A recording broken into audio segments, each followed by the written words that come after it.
நாகபுஷ்பராகம் தமிழ் ஜோதிட சேனல் நண்பர்கள் அனைவருக்கும் இனிய காலை வணக்கம்.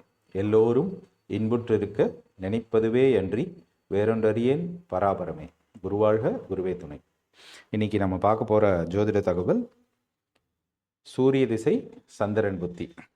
நேற்றைய பதிவில் சூரிய திசை சூரிய புத்தி பற்றி பார்த்தோம். இன்றைக்கு சூரிய திசை சந்திரன் புத்தி பற்றி பார்க்கலாம்.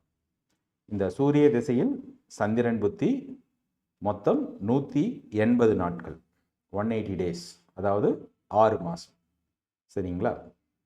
இந்த சூரிய திசையில் சந்திர புத்தியில் ஒரு ஜாதகருக்கு கிடைக்கப்பெறும் பொதுவான பலன்களை நாம் இங்கே பார்க்கலாம்.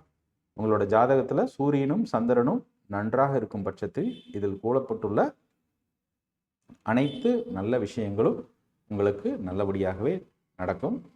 இதில் சூரியனோ சந்திரனோ கொஞ்சம் வலு குறைந்திருந்தாலும், பாவர்களோட சேர்க்கை பெற்றிருந்தாலும் இதில் இருக்கக்கூடிய பலன்கள் கொஞ்சம் குறைவாக கிடைப்பதற்கு வாய்ப்பு உண்டு. சரிங்களா? அது உங்களுடைய சொந்த ஜாதகத்தை வச்சு கம்பேர் பண்ணிக்கோங்க. இது பொதுவாக ஜோதிட சாஸ்திரத்தில் இந்த திசையில் இந்த புத்தி நடந்தால் இந்த மாதிரியான விஷயங்களில் நன்மை அல்லது தீமை ஏற்படும் அப்படின்னு சொல்லிட்டு மூல நூல்களில் சில கருத்துக்கள் சொல்லியிருக்காங்க. அதை பற்றி தான் நம்ம பார்க்க போகிறோம். பொதுவான பலன்களை தான் பார்க்க போகிறோம். முதலில் தனதானிய சம்பத்து ஏற்படும். இந்த சந்திர புத்தியில் பணம், பொருள், விளையும் பயிர்களின் மகசூல்கள் அதிகரித்து தனலாபம் பெறுவீர்கள், பூமி லாபம் ஏற்படும். ஸோ இந்த சந்திர திசையில் உங்களுக்கு இந்த விஷயங்களில் லாபங்கள் ஏற்படும் அப்படின்னு சொல்லியிருக்காங்க. அடுத்து பெருமை, புகழ், கீர்த்தி, மன உற்சாகம் ஏற்படும்.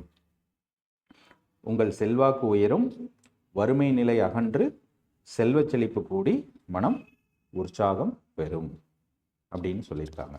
அடுத்து பந்து மித்திரர் சேர்க்கை, திரவிய லாபம் கிடைத்து வறுமை நோய் இல்லாத தனவந்தன் ஆகும் வழி வகுக்கும்.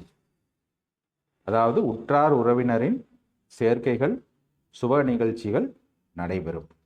இல்லத்தில் வறுமை, பசி, பிணி நீங்கி, அதாவது நோய்கள் நீங்கி அனைவரும் மகிழ்ச்சியாக இருப்பீர்கள்.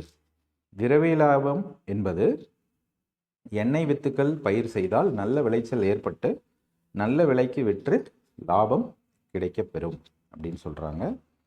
இது வளர்வரை சந்திரனாக இருந்து நட்பு வீடுகளில் சூரியன் சந்திரன் இருந்து சுபர் பார்வை, சுபர் சேர்க்கை பெற்றால் நல்ல பலன்கள் அதிகமாக கிடைக்கும்.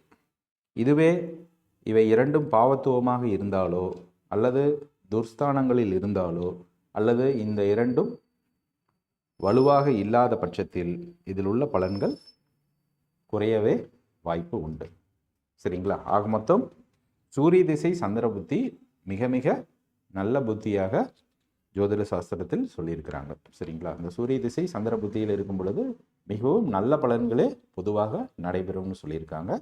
இதே போன்று அடுத்த பதிவுகளில் இனிவரும் புத்திகளை ஒவ்வொன்றாக பார்க்கலாம். நன்றி, வணக்கம்.